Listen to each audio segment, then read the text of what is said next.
আগামী ১২ ফেব্রুয়ারি অনুষ্ঠিতব্য ত্রয়োদশ জাতীয় সংসদ নির্বাচন ও গণভোটকে সামনে রেখে বাংলাদেশ জামায়াত ইসলামীর আমির ডা শফিকুর রহমানের সঙ্গে এক বিশেষ সাক্ষাতে মিলিত হয়েছেন জাতীয় নাগরিক পার্টির আহ্বায়ক নাহিদ ইসলাম। রোববার ১১ জানুয়ারি সকালে অনুষ্ঠিত এই বৈঠকে দেশের চলমান রাজনৈতিক পরিস্থিতি, নির্বাচন প্রস্তুতি এবং ভবিষ্যৎ রাজনৈতিক কৌশল নিয়ে বিস্তারিত আলোচনা হয়।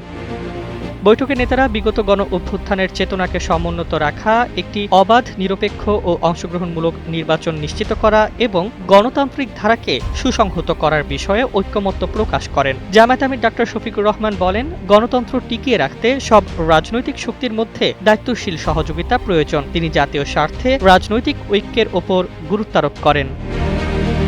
অন্যদিকে নাহিদ ইসলাম একটি ইনসাফ ভিত্তিক রাষ্ট্র গঠনে তরুণ প্রজন্মের প্রত্যাশা বাস্তবায়নের কথা তুলে ধরেন। তিনি বলেন, রাজনৈতিক সংস্কার ও ন্যায়ভিত্তিক শাসন ব্যবস্থা প্রতিষ্ঠায় জোটগত উদ্যোগ সময়ের দাবি।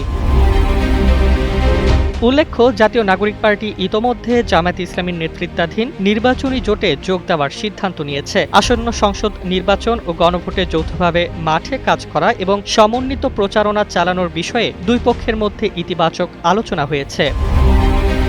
রাজনৈতিক বিশ্লেষকদের মতে এই সাক্ষাৎ এনসিপি ও জামায়াত নেতৃত্বাধীন জোটের মধ্যে পারস্পরিক আস্থা ও সহযোগিতা আরও দৃঢ় করবে এবং নির্বাচনকে কেন্দ্র করে যৌথ কৌশল নির্ধারণে গুরুত্বপূর্ণ ভূমিকা রাখবে।